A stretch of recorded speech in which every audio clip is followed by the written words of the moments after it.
Okay, you can go ahead and start. Okay, great. So I am going to call this meeting of the Finance and Administration Committee of LAVTA to order at 4 p.m. Can I get a roll call, please? Director Hernandez. Present. Vice Chair Narum. Present. Chair Kick.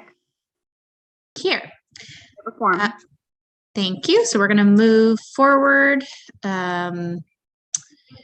This meeting is open to the public.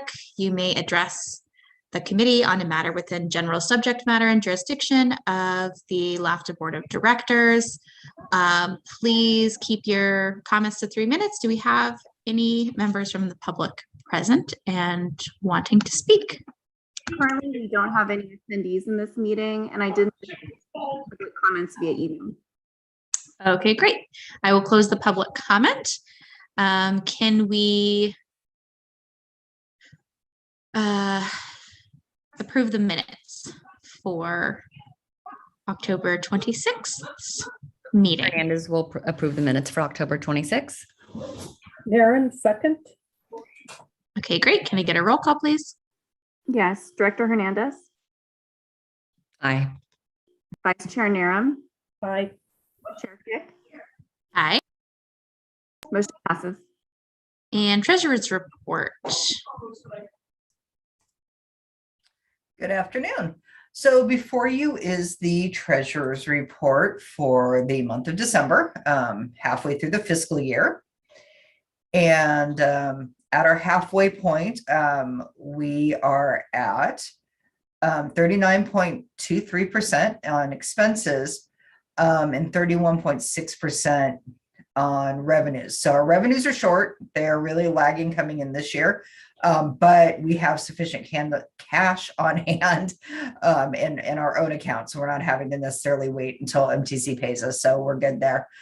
Yes, that's it. Does anyone have any questions? I do have a question. We've been short on revenues due to COVID for a while. Do we have any indication that there might be more support coming from the state or federal level to keep us solvent? I mean, I would like to say that this time in 2 months, COVID will be over, but it seems to be dragging on quite a long time. So are we prepared for potential many more months of this? Yes, but let me first explain. COVID has nothing to do with why our cash flows are lagging. Oh, okay, good. A normal agency that has no money in reserves, what happens is the cash flow lags because we're using tax revenues.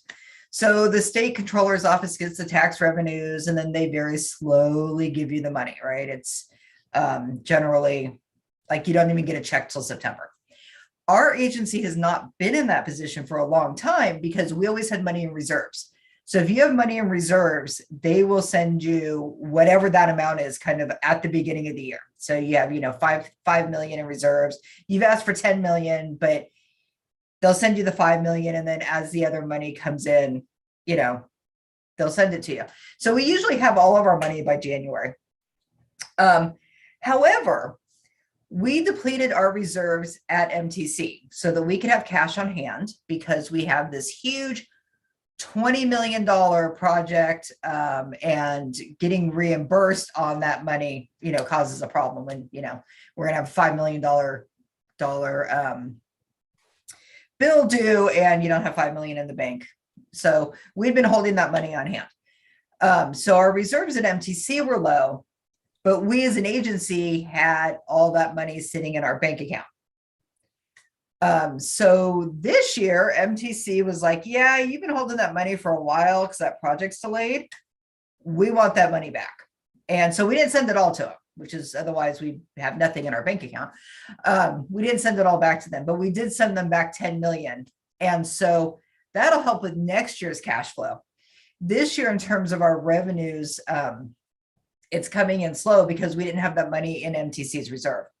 we weren't really super worried about it because we do have, even after sending that money back, because we didn't send the entire due to LTF amount back, we still have 11 million, sorry, 11 million sitting in our LAAF account that we can transfer over.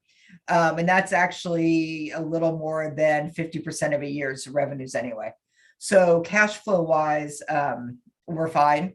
It's just technically when you look at the revenues versus expenses, the revenues for this year that were budgeted are not coming in as quickly as they would if we'd had the money sitting there. In terms of future revenues, we do have, I think it's 1.6 million in FTA funds for this year that FTA and MTC got for us because of COVID. We don't have that money yet. The grant has not been approved, but once it's approved, we'll be able to draw that down. And then for next year's budget, and Jennifer Yeamans can jump in on this, it's 5 to 6 million in ARPA money that we have for next year's budget. So, and that, ironically, that grant's been approved already, not the one we need for this year. But again, I'm not really worried about cash flow. We have plenty of money in the bank. As you can see, we have about 14 million in the bank. It's just a matter of that revenue versus expenses due to us having drawn all that money out of reserves. So we won't have the same problem next year because, like I said, we returned 10 million of it. Okay, great. That makes more sense. I was like, that seems like, okay. Moving on. We need to forward Yes, this report to the board for approval. Can I get a motion to do that, please? I'll move that we forward the treasurer's report to the board for approval. I will go ahead and second that. Can I get a roll call, please? Director Hernandez, Aye. Vice Chair Narum, Aye. Chair Kick. Aye. Motion passes. Okay, item 6, legislative program update. This one is mine. Good afternoon, everybody. And thank you, Chair Kick. I think you kind of had a good segue into this item with your question because it's on a lot of people's minds what is coming down the pike. But just by way of background, this item asks the committee to refer Resolution 04-2022 to the board for which would approve the agency's 2022 legislative program. The board does this every year, usually around this time of year, and the idea is to provide some overall direction to staff in terms of the agency's advocacy priorities for the coming year. There aren't major changes to the overarching principles behind the legislative program in terms of how we frame our advocacy.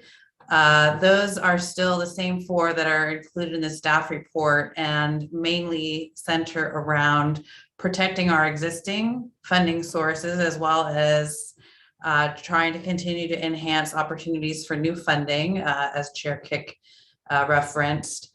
Also just enhancing public transit's role in addressing climate change and air quality issues. Those are some of the things we do best.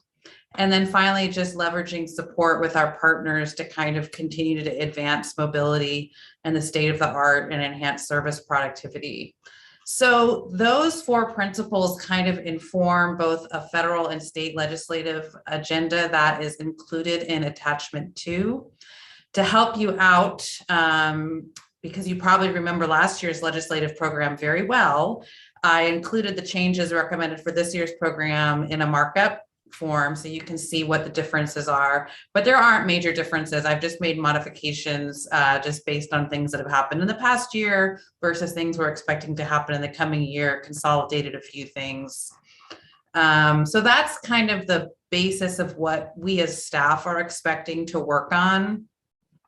The staff report just also includes updates at both the federal and state level.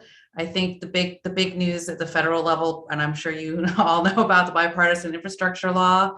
So this is a big deal for public transit operators. And so a lot of what will happen in the next year will be implementation of the law and FTA rolling out both, existing programs at higher funding levels, as well as some new programs. But there's going to be a big push here at the beginning of 2022 because the administration and many members of Congress would love to see some projects awarded before, November.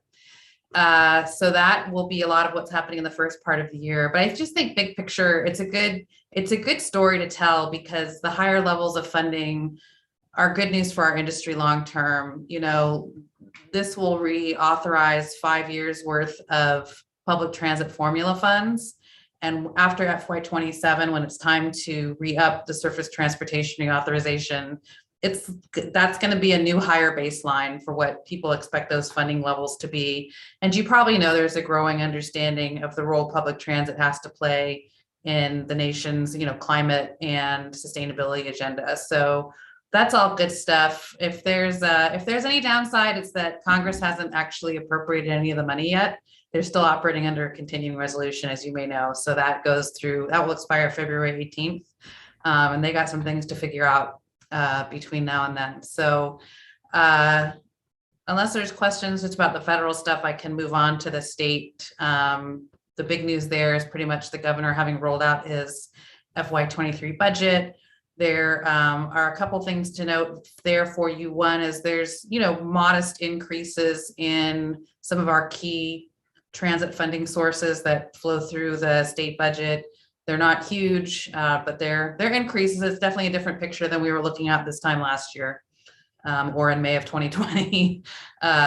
So that is good news. And then there's also a one-time surplus that is currently being talked about in Sacramento, $6 billion of which the governor wants to use for transportation infrastructure. So there's a lot of discussions going on about how that might flow to agencies. So that is my report and the staff's recommendation for the legislative program. And so again, the request is for the committee to refer this to the board for approval.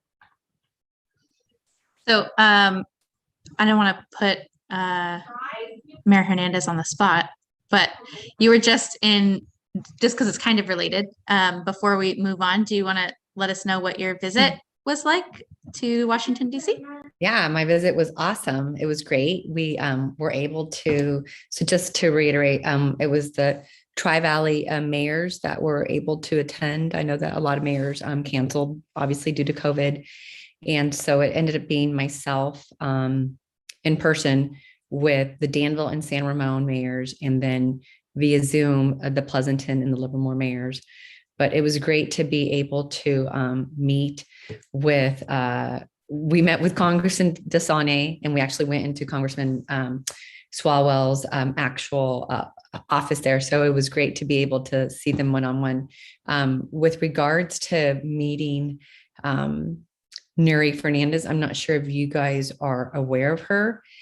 You should read up on some of her background. She's a pretty amazing lady, and she is the Department of Transportation, Federal Transit Administration. So she's pretty awesome and amazing, and she has a great background. She was she's worked with BART in the past and also with the VTA, so she has a lot of experience.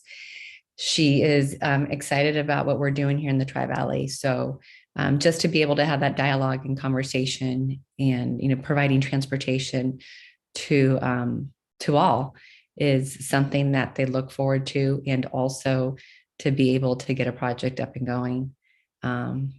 So it was a pretty big highlight. And then of course I was invited to go to the White House, and the First Lady invited a small group. And so I'm like, darn, I should have brought a better outfit. But not too many people are able to receive that invitation. So I was honored to be able to represent not only Dublin, but the entire Tri-Valley.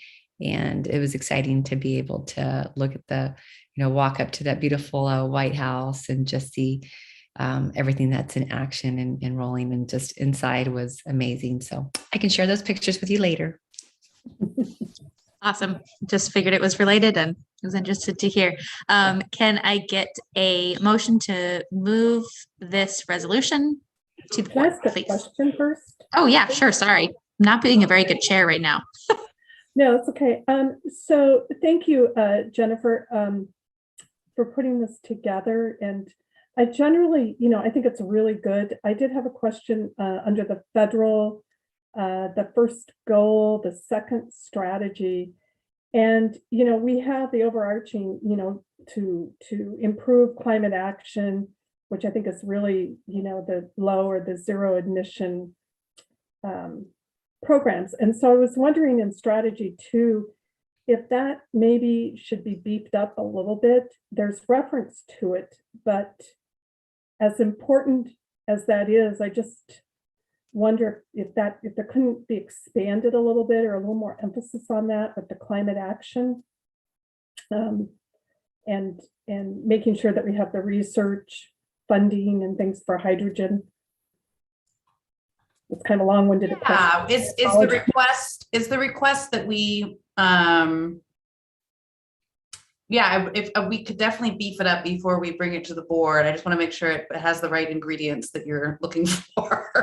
Well, Do you want something hydrogen specific? No, not necessarily, but unfortunately I didn't print out the principle or the overall strategies, which I thought were excellent. And in there, I think there's reference to climate action in there and the zero emission. And then when you come over here to the goals and principles and the strategies for that, it does have it, but it just seemed like maybe there needed to be a little more, particularly for this agency that's really been on the, the leading edge of some of these things. Okay. That's important to us. Yeah, it sounds like the climate nexus could be called out in kind of higher relief compared to a little bit of the jargony stuff in there, because some of those programs that are mentioned in there by name deal with that, but you or somebody else wouldn't necessarily know that, but stating it more directly would make it clear what our intentions are. Right.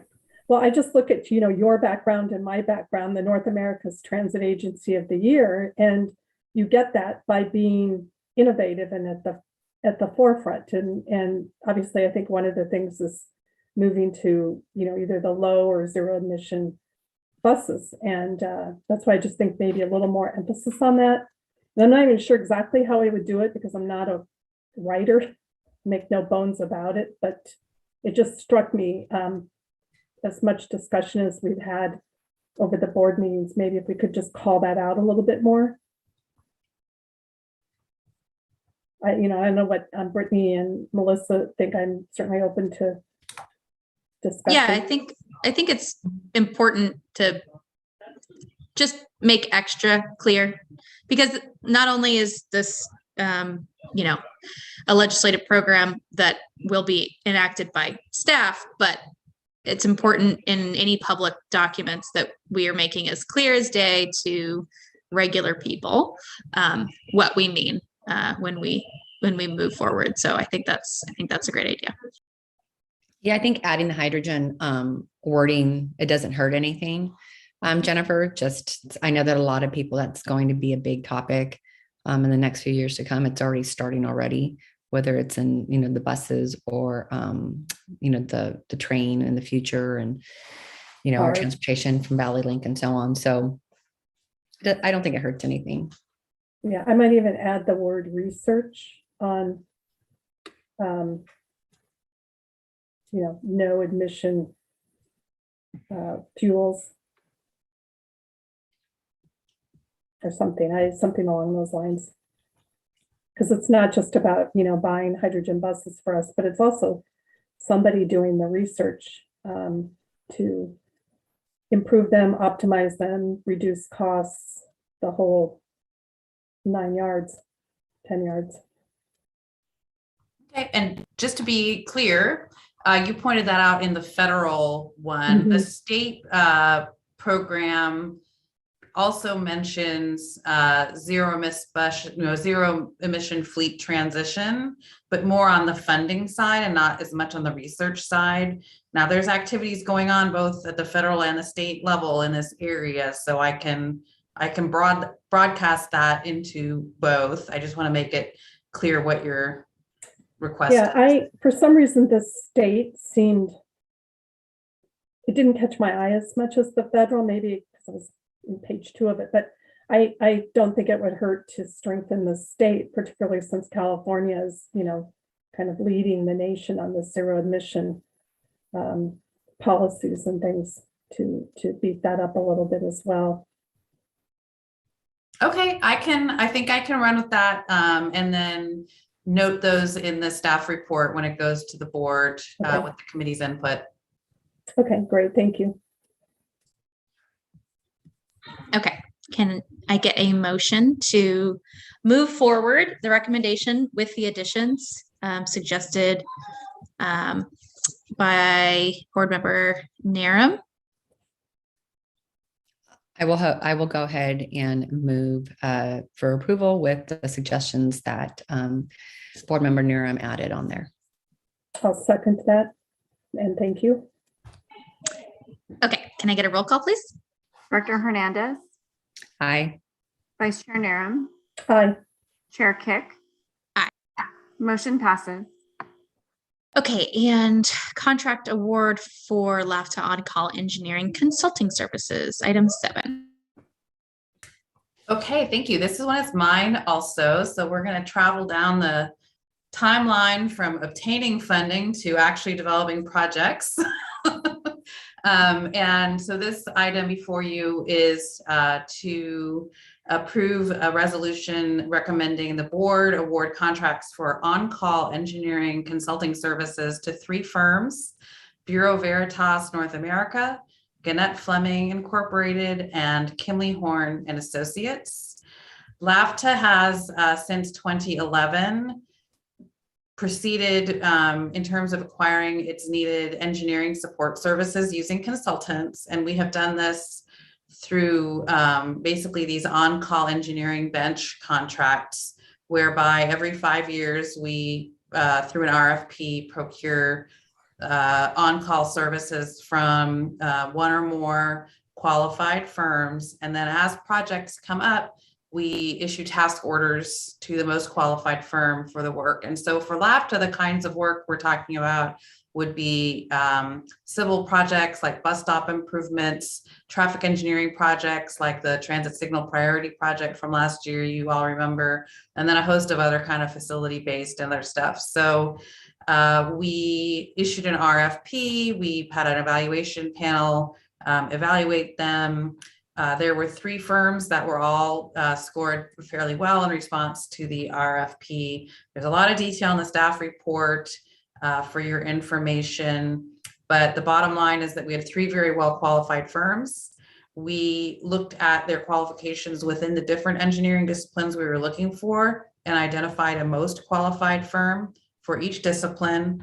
And the idea would be, as projects come up, we would consult, we would engage with the top ranked firm for each type of work as it comes up. This particular contract award has no funding associated with it since it's an on-call, so there's no fiscal impact we're talking about today, but individual task orders could go before the board in the future if they rise to that level of procurement authority. And I think that's it. We will, with authorization from the board, have an initial 3-year base term for the contract and then 2 one-year option years that could be exercised at LAVTA's sole discretion. So up to a total of 5 years. That's how it's. Oh, you muted yourself. That's just me gesturing wildly over here. But yes, so there would be 2 additional option years for a maximum total of 5 years of contract. But again, this is no particular projects are being awarded today. This is just for the on-call component. So with that, I'd be happy to answer any questions you may have. Otherwise, I would recommend that the committee refer resolution 05-2022 to the board for approval to award these 3 contracts. Any questions from my fellow board members? I don't have any questions. I know that in the past we've worked well with these agencies and I don't see any problems with moving forward with them. Yeah, I don't either. I mean, we do this in Pleasanton, as I'm sure you both Dublin and Livermore have on-call contracts like this. And so I mean, I'd be happy to move to refer resolution 05-2022 to the Board of Directors for approval. And I will go ahead and second that. Can I get a roll call, please? Director Hernandez, Aye. Vice Chair Narum, Aye. Chair Kick, Aye. motion passes. And item 8, upcoming committee agenda items. Okay, next month in February, Jennifer will be bringing you a resolution for some funding, the LC top funding. And in March, right now, March is looking a little light, but things around here change regularly. What I didn't mention when I answered your question earlier about funding and timing is that what also determines when our funds start coming in is when our claim is submitted. And the claim can't be submitted till the budget's approved. So we will be bringing the budget to the F&A committee in April for approval by the board in May so that it can be approved by MTC in June because they always take July off. And so then that brings you down to not getting approved till September. And then the money doesn't flow till much after that. So we'll be bringing that in April. May, if there's an issue with the budget, anyone wants any changes, we'll be bringing it back in May, but hopefully that won't happen. And then in June, we will be renewing the legal contract and the LAIF resolution for our local agency investment fund investments. So, and that's it for now. Any questions? I have no Okay. questions. There's no action there. So matters initiated from committee members.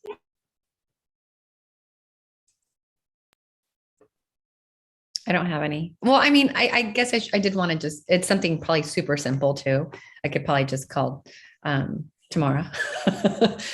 Just like maybe a small report. And I'm sure you guys you'll bring this up, but just since school just started or in a couple months, since Las Positas just started, just to kind of see how many kids, and I know we're still in COVID, see how many kids are really going to be utilizing the transportation.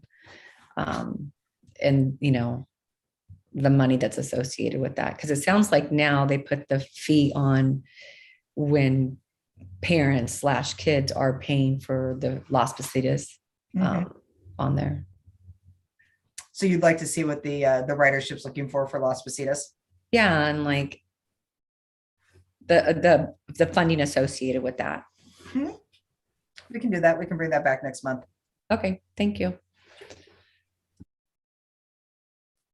Okay, if there is nothing else, then our next meeting date is February 22nd. How is this the longest and shortest month of my life? 2022. And stay safe, everybody. And we will see you all next month. Thank you, Brittany.